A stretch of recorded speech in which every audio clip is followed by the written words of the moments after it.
Welcome back to another episode of the Hopecast. How's it going there, Steve? It is going better than last week. I can almost talk again. I don't know how this holds on for 2 weeks, but it is what it is, I guess. Yes. Worrying about a cold instead of prostate cancer, right? Right. Yeah, I bet your mind is not on my voice right now, is it? Actually, you sound pretty good to me. So, Yeah, but your mind's on what happens in about 3 weeks. yes, 3 weeks. So, in 3 weeks, my dad lands in Nashville, Tennessee. I'll pick him up at the airport. 3 weeks and 2 days, I'll be laying on a table getting filleted like a fish. Um, so I presented a question on Facebook today. So both Steve and I are on this support page, uh, prostate cancer, and I was just curious if people before or after treatment scheduled a vacation. Kind of, I could see why some people would want to schedule vacation beforehand, get their minds off it, or do they just wait until after the procedure and go on a little vacation? Um, to have something to focus on in the future, something to work forward to. That's kind of what my mindset is. I've had a few people ask me if I was going on vacation beforehand, and I said, no, I think I'm gonna wait till after because I'm the type of person like uh, if I go before, and then my mind will be racing from after I get home to the hospital, so to speak, right? So I think my goal is I'm going to go on vacation after my procedure and after I heal up. So that will give me something to work towards and keep me focused long term past my surgery. And the two places I'm thinking about going, if you're interested, the first one would be Clearwater Beach, do a little deep sea fishing, or Austin, Texas, to indulge in some barbecue because I'm a big foodie. I love to barbecue. I have a nice setup in my backyard. I wrote a cookbook, so I really love food and barbecue in particular. So it's either going to be Clearwater Beach or Austin, Texas. Like I said, for barbecue and hit the music scene. I hear they have a very nice music scene. I've never been to Austin, so Right. Austin is not the same Austin that it was 10, 20 years ago. First time I was Austin, my brother said, "Let's go to 6th Street." Right, that's where everybody goes, and there's live music. Every bar has live music, and you just go listen for a little bit, go to another one, and everybody's trying to bark you into the business to do it. Now it's different. That the live music is still there, but there's so much live music outside of that. I would recommend, yes, you want to be in the Austin area. Salt Lick Barbecue is one of those. You want blacks. I mean, there's a lot of places. I love Salt Lick, and that is down there, Dripping Springs area, Driftwood, but it's just south and just a little bit west of Austin. But there's barbecue everywhere here, and the difference in how they cook it. Some of them, like Salt Lick, it's just a big open pit and it's hickory smoked, and you go through your thing. A lot of them will do a different method, but most of it is dry rubbed and thrown in there. Kansas City, which is, we came from there, yeah. it was all about soft. I don't know. There was an echo there. Yeah, now I'm hearing it. Something. Didn't hear it? Yeah. Yeah. Well, I don't know. So obviously we'll figure this out. Interesting. I was hoping it would stop fast as it started. Is it still there? It's when I was talking, and yeah, it's still barking in the background. It's not as I bad. have no idea. I didn't touch anything. It's not as bad as it was. Yeah, it sounded like you were talking at a tin can for like 10 Yeah. seconds. And I guess if it does it again, I'll just stop. How's that sound? And then you can use this as a, hey, we're going to cut back into it right about now. So there's a lot of barbecue options for you. Now, if you get to Austin, you realize you're only 70 some odd miles from where I live. And yeah. where I live, I have one of the Cooper's barbecues. Cooper's barbecue was, the original one is sitting here. And now they have there's one in Austin, one in Fort Worth, all over. But I'm telling you, Terry Wooten that owns Cooper's right now, good friend of mine. So if you want some barbecue, we have a couple, 3 places in town. We would go to Cooper's and Inman's if you wanted to sample that. But I have some other ones in these little towns, and you'll find your favorite brisket, or go, oh, I really like the sausage or whatever, the jalapeno. Oh my. But anyhow, there's lots and lots of barbecue here. But the beach that you're talking about going to, that's close.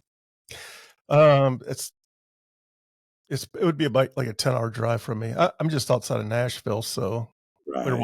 Clearwater Beach is down just south of Tampa, Florida. Right. Okay. All right. So I don't know. I did my trip beforehand. But I did it more because, well, you heard my daughter's explanation of what she was and everybody was going through, and she showed up, and her and my wife had planned this, and I didn't even know. But the beach is my escape. Nothing like walking in the little breakwaters and getting grounded. And, it's like she said, I spent a lot of time just staring out into the waves going, why me? Right. But then you have to get energized for the surgery. You have to stay positive. And I was in a funk. Kids everywhere. I was definitely in a funk, but the trip helped. But now I go, I'm ready for another one. Well, I went and saw my daughter, which helped, right? That was a break. But I think the family, my wife and I, need to just get away. It was crazy. We got a bunch of bills in the mail the other day from surgery and the aftermath. And I go, is this ever going to stop? I mean, how much money have I had to pay? Because, I switched my insurance thinking, hey, lower deductible. I still, somebody wants to Venmo me $6,000. It'd be okay. But they go, we would like you to set up a payment plan. And then on the backside of that, they go, every time you go to the doctor, there's more stuff. So you're paying on the payment plan. I assume that some of those doctor visits were in there, and we got this letter from the collection agency for $18. And I go, what? And my wife goes, check this out. There's 8 envelopes, and 6 of them were under $100.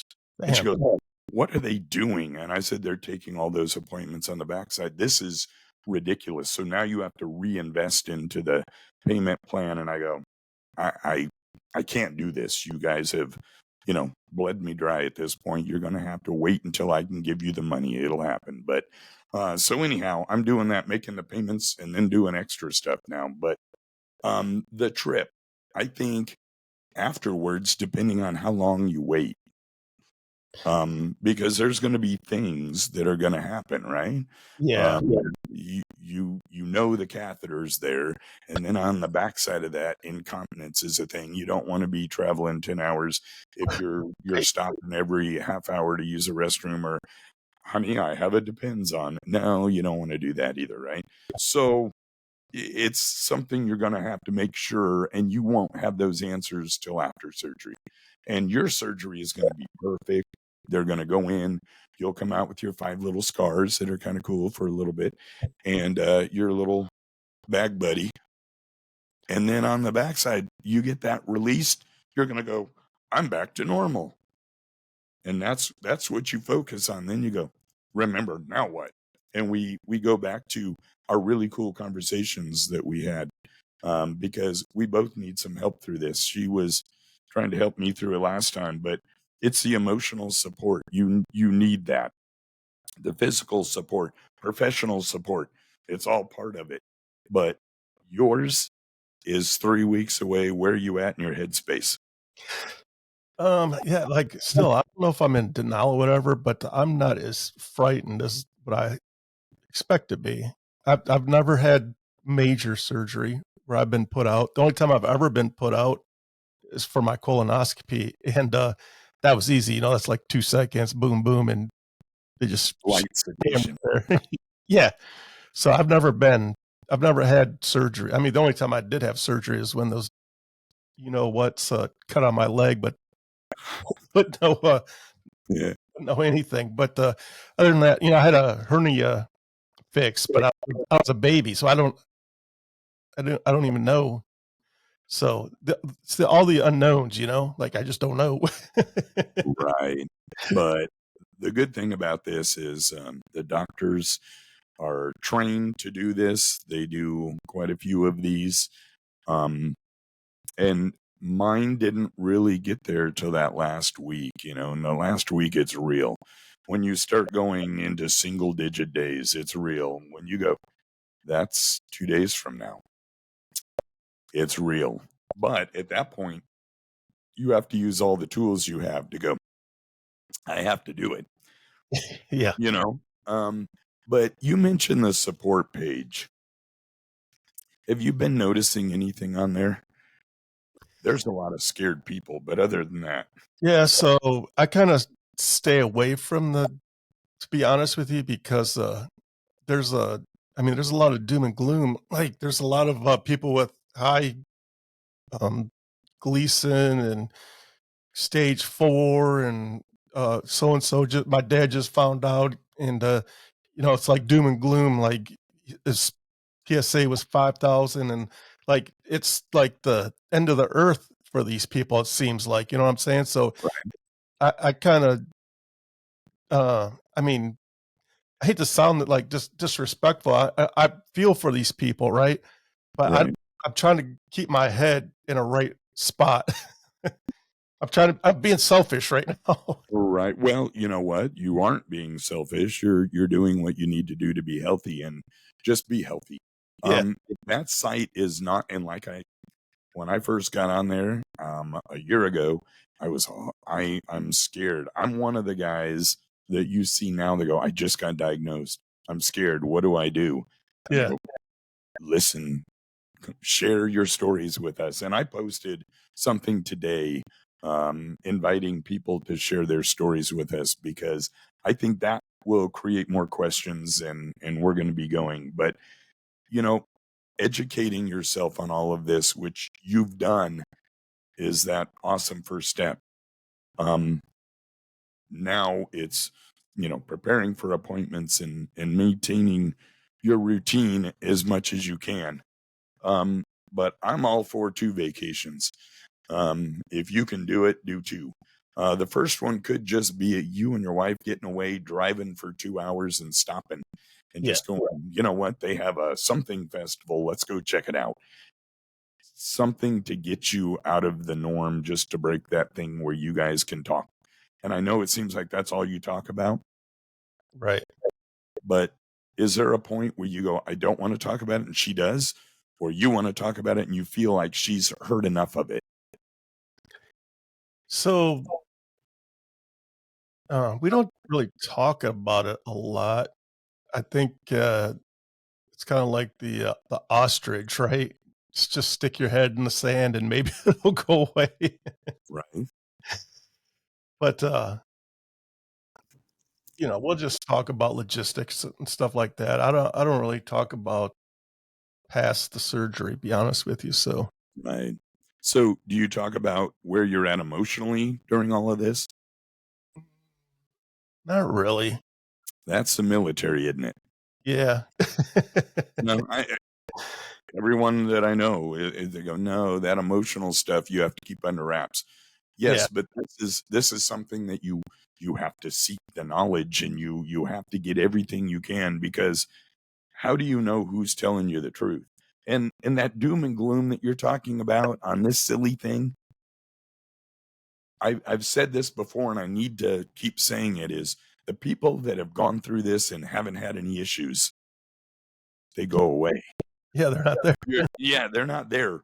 The site is for the people who were just diagnosed, the people that are going through it currently, Yeah, second guessing decisions, trying to ask for help. And I go, that's the slippery slope that I don't know that I agree with because they get so it's almost like their political candidate and they're so crazy about their political candidate that the other side's wrong regardless of the situation. It's wrong, and that's the problem. They're not in your situation room.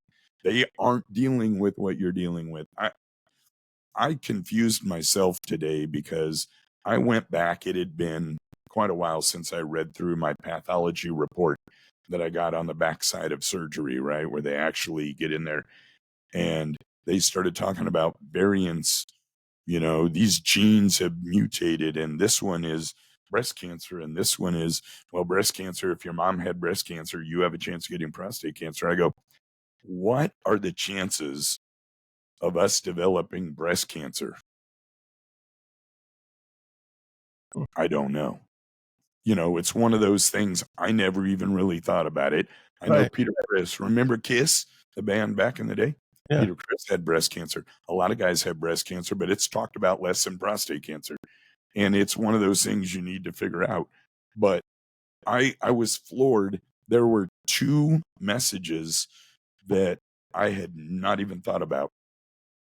And they were transgendered. They were people that made this switch, and some of them even had some of their anatomy altered south. They still have a prostate. Yeah. I saw somebody post about that a while Well, back. I'm thinking, well, this guy just fishing. and I don't know, because I saw completely off that site today when I was doing some stuff. It said, what about, and I looked at it, and they had case studies. These women, now women, are having having prostate cancer. And they go, if you have a prostate, you can still do this. And I said, but stop. They're doing a lot of the hormone reduction, which is what they do in radiation, which shrinks everything. Does that make it worse on the backside because it's not going to be detected as easily? And I started thinking about this, and I go, there's another something we need to talk about, right? I have no idea. I didn't even think about that's. I mean, it's a small minority of people, right?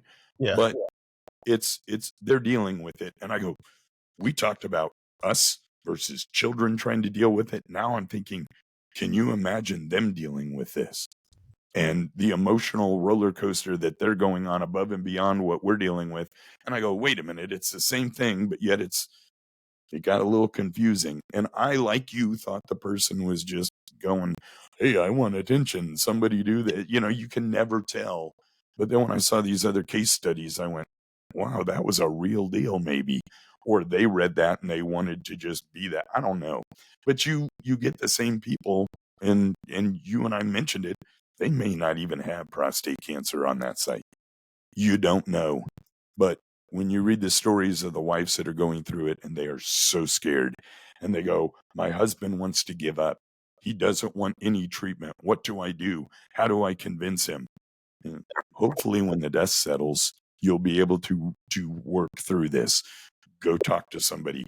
I was honestly talking to my wife the other day about doing some counseling. I know they do this stuff online, and they do this, and I think talking with our friend, she brought up stuff that I go, I haven't addressed some of the things, right? And I said, if you're a mentally healthy person or healthier, it's going to physically help you be healthy. So I know they have a lot of them. You can do it online. You can, do it like we're doing now. You're just sitting there talking to somebody, but Right. it's the person that isn't going to judge you. They're going to help you work through what you're thinking. And I go, stinking thinking. If you could get rid of some of that, I'm all for it. What do we do?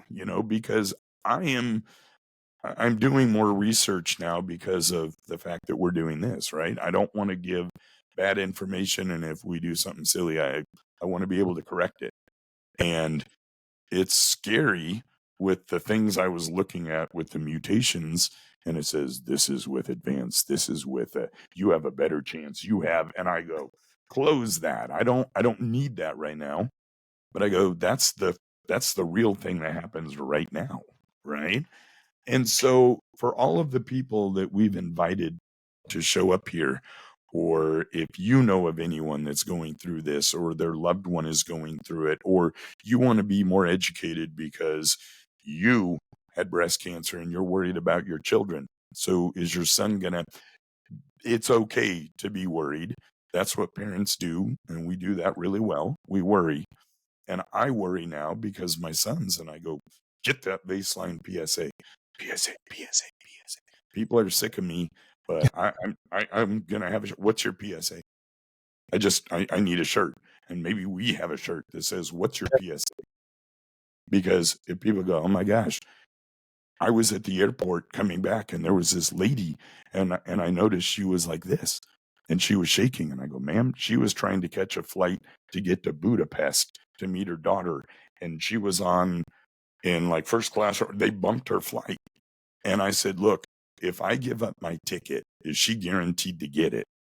And they were trying to find people that would do a later flight or whatever. And they wanted to give me $1,500. First, it was $750, and I thought about it, and I told her, I go, look, they're saying it's going to be Sunday before I get on. I can't do that. I go, I am so sorry. I felt bad, but then I was happy when she got on the plane. When she's come walking down there, I go, do you have essential tremors? And she goes, yes. And I go, I do too. I said, I'm not going to tell you to calm down because this is a very nerve-wracking thing. And then I realized that person next to you could have prostate cancer. Yeah. They could get diagnosed in 5 years. Mm-hmm. If I ask, what's your PSA? And it starts a conversation and all they do is go get a baseline and it's 0.83. I'm going to high five with them. I'm going to go, thank you for doing that. I even offered to pay for somebody's, it's a blood test. When you go in, what's it going to cost? An extra $15? I got it. Whatever they're going to charge you to do that. But how do you help other than what we're doing? And this is that therapeutic step, I think, for both of us. And you are going to embrace this so much in 3.5 weeks, because then we get to talk real stories from your side. And we go, oh yeah, I didn't want to tell you about that. But there's stuff that you have to deal with, right? How do you answer the people that say, I don't know if I'm making the right choice? Somebody wrote, have you had second, guesses about having your prostate removed? Do you wish you hadn't done that? And you can't do that.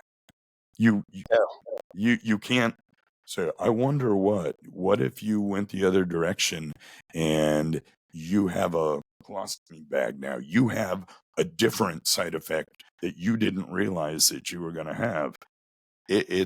We don't know till we do it. Right. And those decisions are made based on the facts and the doctor's advice. You don't second guess that for people. If they ask me a question, what happened, I will tell them what happened. My secondary stuff is a separate story. The surgery itself went well. I think now on the backside, I'm having some issues with that backside stuff that I had, and who knows? I wanted the doctor to do a PSA test when I gave blood the other day, and he said, I don't want to do that. And I said, why? He goes, because your last numbers were elevated. You went from undetectable to a detectable PSA. I don't want you to see the results and worry about it before you can go in and see your doctor. Let's do it on a Friday, and you go see him on a Tuesday or Wednesday or whatever it's set up to be, because then you'll only know for a day or so. And I go, do you think it's good? I mean, that's my brain. You think Right. it's elevated, so you don't want to do it. Is that what he's telling me? And he's not saying that. He doesn't know. I don't know, but he's trying to protect my psyche from Right. from doing that. And so that's what I've been trying to do with you, is go, it is what it is, and you're going to do it, and you're not going to have people holding you down. You're going to get in there. They're going to make you kind of sleepy happy for a little bit. And then when it's time to go back there, the next thing you're waking up in recovery and your wife's smiling, going, well, and then you go Yep. from Did you, as soon as you woke up, was your wife there? Were they already in the room, or were you waiting? Well, I didn't get to see my wife until 6.5 hours from the start of surgery, because my surgery went well, but then they had to stabilize me from the breathing tube aspiration, pneumonia / everything that went wrong. But She was in there when I woke up. I was awake when they were squeezing the bag doing the CT, but then I was in and out of it because they were trying to keep me that way because my O2 levels were so low. But when I opened my eyeballs in the one room and I looked over and she was sitting there and her eyes were all swollen, and I go, she got bad news. She got, and I go, I want to go home. And I've said that before. I want to go home. Where did I really want to go at that time? I don't know.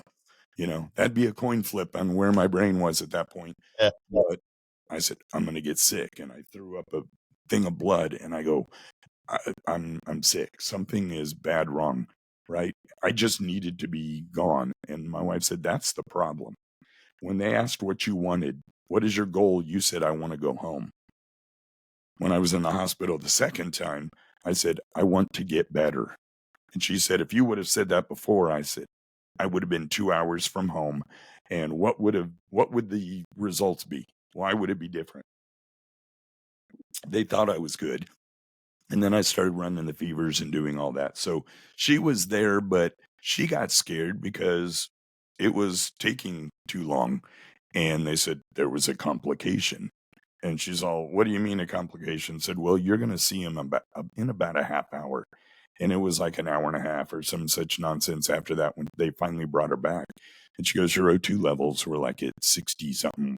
If that was good, what was it before? And you never get that story. Actually, I believe your O2 level's supposed to be in the 90s, high 90s. Yeah. Well, yes. When they put that little finger thing, they want you to be 98 or above. Yeah. Below 90, you have an issue. It gets below like mine when you're bouncing in the 60s.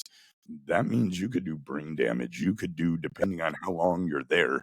But anyhow, that's enough of that story. We will go over, if we haven't enough, we can talk about the aftermath. But I see all these people that are scared.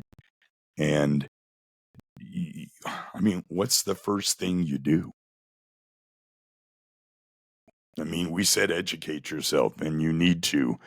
And you need to, regardless of if you're going through it or if your spouse is or your partner, whatever, please, please, please educate yourself, because these numbers are going to come at you fast. And to understand the numbers, and when they say you are a 4, 5 or whatever, what does that mean? You're in trouble, right? 8s or 9s. But when they go, you're a 3, 4, and you go, well, 4 is bad. And they go, yes. What does that mean? And it's the majority of these suspicious cells were graded at a cancer, graded at a 3. The second highest number in that grouping was a 4. What's beyond that? I don't know. They don't go beyond the 2 numbers. But everybody gets hung up on all of this. And you go, do you have a tiny lesion? Is it a little spot, a big spot?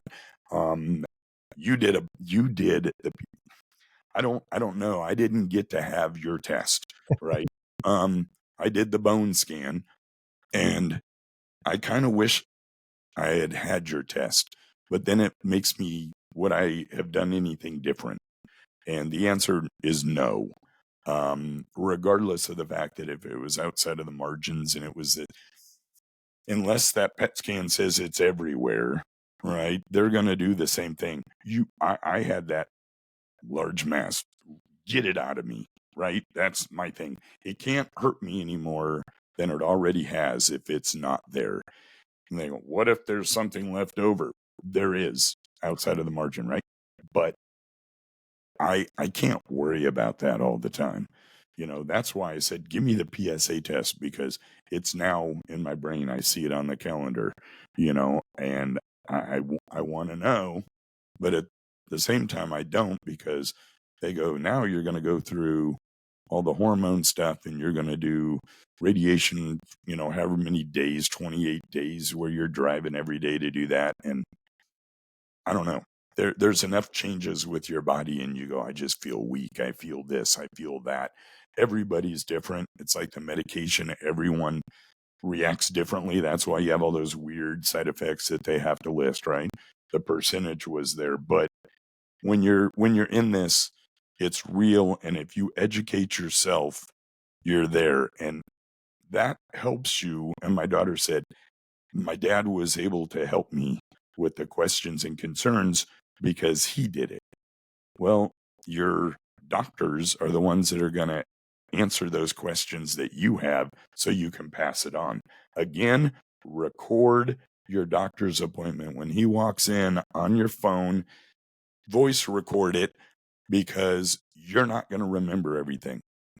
And that's something, like I said, since smartphones came out, I was doing that. If they had a record function, I was there. Before that, you could have done it with other devices, cassettes or whatever it was. But I had mini disc recorders I could have used, I guess. But when it got this serious and it was cancer, and especially afterwards, when they come talk to you on the follow up, you have a catheter, you lose all dignity because they are going to clean that catheter a couple times a day, and you don't know who's going to walk in the door to do that, right? And they're going to go, okay, let's see it. And you go, really?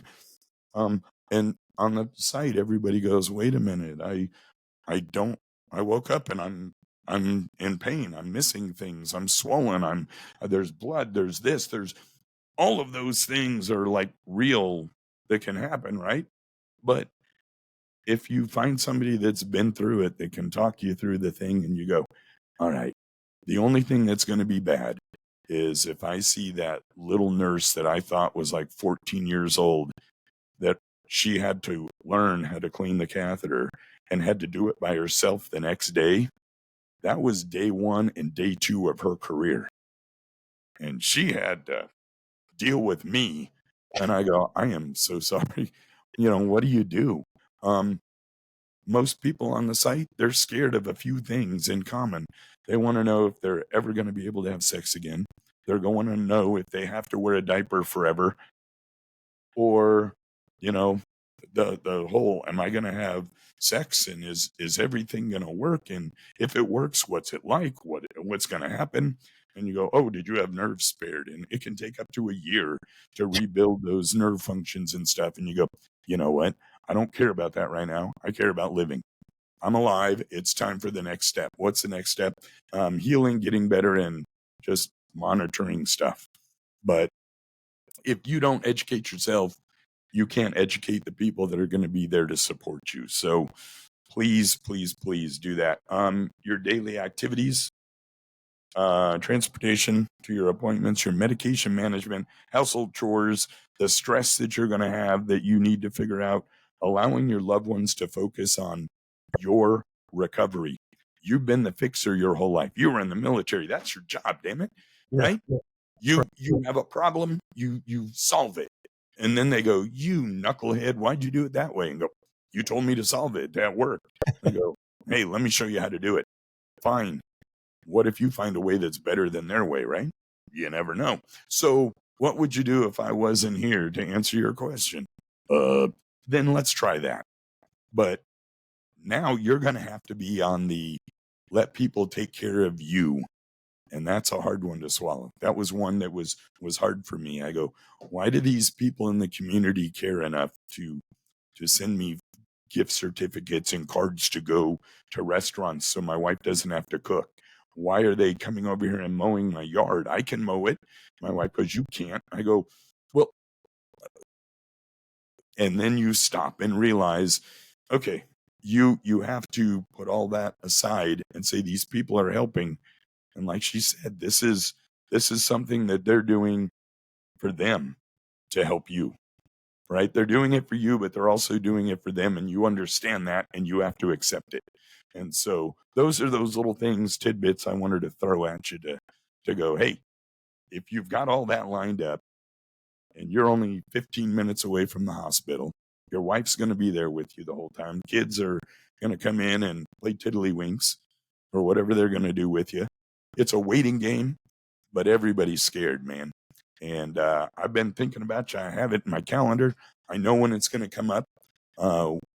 We've talked, and we'll continue to do that, man. If you need to, Steve, I'm the morning of, it's 2:00 in the morning. What do I do? Call me. I don't care if it's 2:00 in the morning. Right. If you're freaking out, I'm here. you saw the BS I went through and I'm still here. So, you have nothing to worry about. I say that and you go, yeah, you say that. Everybody says it. Don't worry about it. How do you not worry about it? How do you not do that? That's the key. So you start working on those tips she gave you.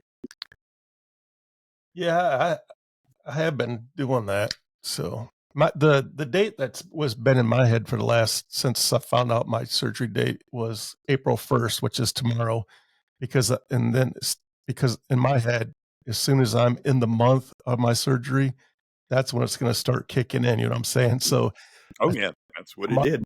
yeah, so tomorrow will probably be a big day for me. But then the doctor calls and goes, April Fools, you don't have cancer. Oh yeah, that'd be awesome. Yeah.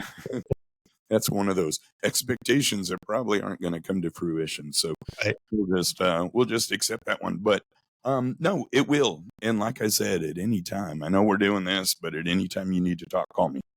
And if you decide to do a pre-trip and you end up in Austin, we'll eat some barbecue, and I'll buy you a beer because I know you haven't had one in forever. But That's another thing. I think I'm gonna this Saturday. I think I might go out somewhere and have a beer. there you go. I think this Saturday will be the day because I don't want to do it the weekend before. So I think if I'm going to drink a beer, it'll be this Saturday. There you go. Yeah, just do a little so you know what? And that could be if you and your wife would go somewhere this weekend and you go out to eat and you go, "Hey, I'm gonna have a drink." It's good. It's okay. Yeah. You're going through this mental thing and you're also dealing with the emotional BS that's happening with all of it. Just slow down and enjoy life. Um, Yeah. People are asking me like, why did you quit drinking? Are you gonna continue to drink after your surgery? And I mean, it's pretty simple to me. If the number one reason why I quit drinking, and it's been since February 10th was my last the weekend of that. So was it's because for one, uh obviously when you drink beer you have to pee a lot, and it was very aggravating for me waking up 4 or 5 times a night to go pee. right. Uh and number two is, and probably the main reason why, is I'm just trying to get my body ready for surgery. I don't know what to expect out of surgery. I've never had surgery. So that's probably like the number one reason, to be honest with you. And then the third reason is, obviously when you drink, it's a depressant, and that's the last thing I need to be depressed on top of depressed. It's weird. It's a depressant, but yet when you have a few, you have a good time sometimes. But it's weird. I'm like a beer snob, I guess. People go, "What do you drink?" I go, Guinness. I like dark beers and it's stouts and it's um. But I have probably in the last 6 months, I don't think I've had 8 beers. I probably have only had 8 to 10 drinks in 6 months, and I don't know. It's just like that's something I look at and I go, man, that would be, yes, if it's a Guinness, it's one Guinness or it's two, and I'm done. Never was a heavy drinker, but give me an old fashioned if it's done right, and that's good. But it's okay to do that. Just so you know what, I took up smoking again because it was no. But if you don't have a problem with alcohol, a beer's not going to hurt you. So Yeah. enjoy yourself and get ready for this because tomorrow will be one of those days, right? It's the month. Yeah, we're like, damn, it's April. Yeah. Yeah. Well, you're one day closer, but you're also one day closer to recovery. So, I'm get actually, that's where I'm putting my mindset on it. Like, I am looking forward to April 23rd because I just want to get it, and then now I just want to focus on recovery. I want this in the rearview mirror. Let's get right, this going, man. And right, all the bad things that go with it, catheters, and then what's scaring me even more than the surgery is the therapy afterwards, because all that therapy to do the work internal. Like, I don't want some dude or some lady's, you know, digits in there anymore. Like, I'm over that. right. As far as do the Kegels, you better be doing them now.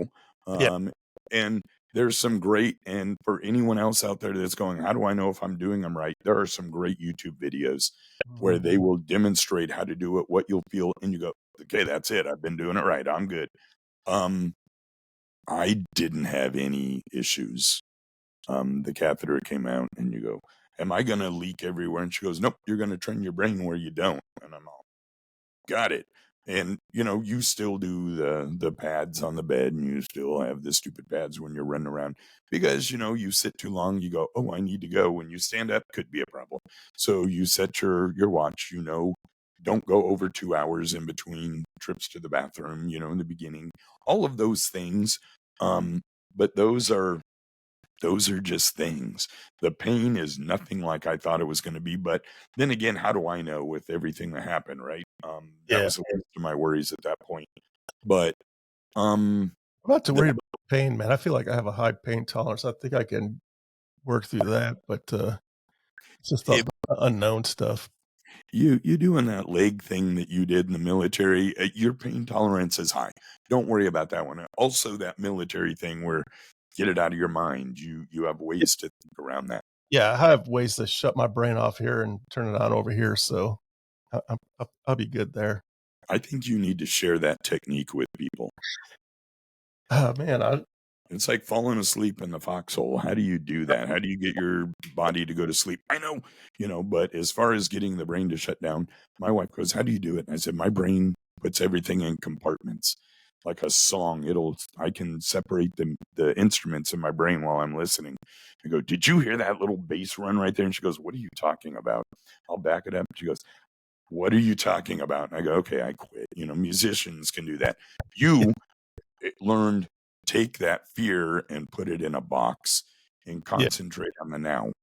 correct. That's all you're doing. That's Yeah, all you're going to do when you get in there. You have enough tools to help you emotionally through it. On the backside, who cares? Unless you see that little girl that had to do that her first 2 days. If I'm walking through Walmart and I see her, I'd hit the floor. But she's over in Austin, so I don't have to worry about it. I hope. I never run into these people, but it's weird when you do run into the nurses and stuff afterwards. They're, oh my gosh, how are you doing? You go, how did you make an impact on them? But that's what nurses do, right? They're the ones doing all the work. But you'll get frustrated when they do the nurse handoff and they're trying to read through what you did and they can't pronounce words and they go, stop. I'd go, stop. Do you want me to present the case? So you watch enough House and enough of the, medical shows. You know what they're doing. They flip the chart. Today we have Steve, right. 58-year-old male, had prostatectomy. A prostatectomy on the 28th, and then and they go through the deal. They don't read your chart sometimes. I got agitated. I was in there too long anyway. I thought I was going to die. Times I thought, if this is it, I don't wake up in the morning, I guess. That's the way it is. But when you go through those steps, you need to get that stinking thinking out and go, what are we going to do? And I will share a story with you that made me really, really sad.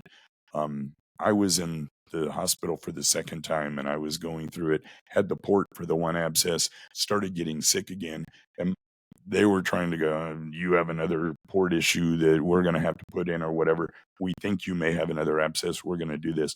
Well, my wife had showed up to the hospital room and she brought cards so we could play canasta. She, had a couple board games and she brought me Taco Bell. And I got into the chair and I go, I don't feel good. And she goes, well, just sit for a little bit. And we started to play something and my brain couldn't function. It couldn't figure out what I was doing. It was like that time I was sick. And she goes, well, why don't you try to eat? You'll feel better. And I took 2 bites of the burrito and I set it down. I go, grab the trash can. And she goes, oh no. She felt bad because I was sick. She felt bad because she wanted me to get up and walk and be active and all of the things that you'll be able to do, right? I couldn't do the walking. My catheter came out when I was in the hospital. That's not a good sign. That means you're there too long, Yeah. But, any complication on the backside is things that doctors deal with all the time. So, anyhow. I know we got you a step closer. We rambled on a little longer than we do sometimes, but it's important. And I do want to go through some of the support stuff, but hopefully we get somebody to come on and talk about this, their journey and what they decided to do and why, and we can help somebody get through it. But share the program, please, with people that are going through it or families, because I think it's important what we're doing. Yep. And so share, and PSA. Yeah, what's your PSA? Ask people. They're tired of me. I'm the PSA guy. And they go, why do you care about my prostate? Are you weird? And I go, nope. Went through it, and I don't want you to go through it if you don't have to. Or if you do, catch it early so you can get it out of you, or however you decide to do it, and get on with your life. So anyhow, way too long, it's always a different story. So the tests are available. It's not saying you have cancer. Lots of things can raise your PSA, but it is one of the markers that your doctor is going to look at and go, it's time for a DRE. It's time, depending on what they find, how long you're going to run through the test process. And you know what? You made it through all the test stuff. Yes. So now we have to get through tomorrow, I guess. But anyhow, we will be back next week doing the same thing, same time. So please tune in to do it. Yes. I think next week we'll have a guest on. Okay. I almost had a guest today, but he's on vacation. He said, "How about next week?" And I said, "Yeah, perfect." Okay. So very cool. We'll see. Wow. We both came to the same conclusion. So until next time, you guys be good. Get your PSA checked. Yes, please. And report back to us. All right, man.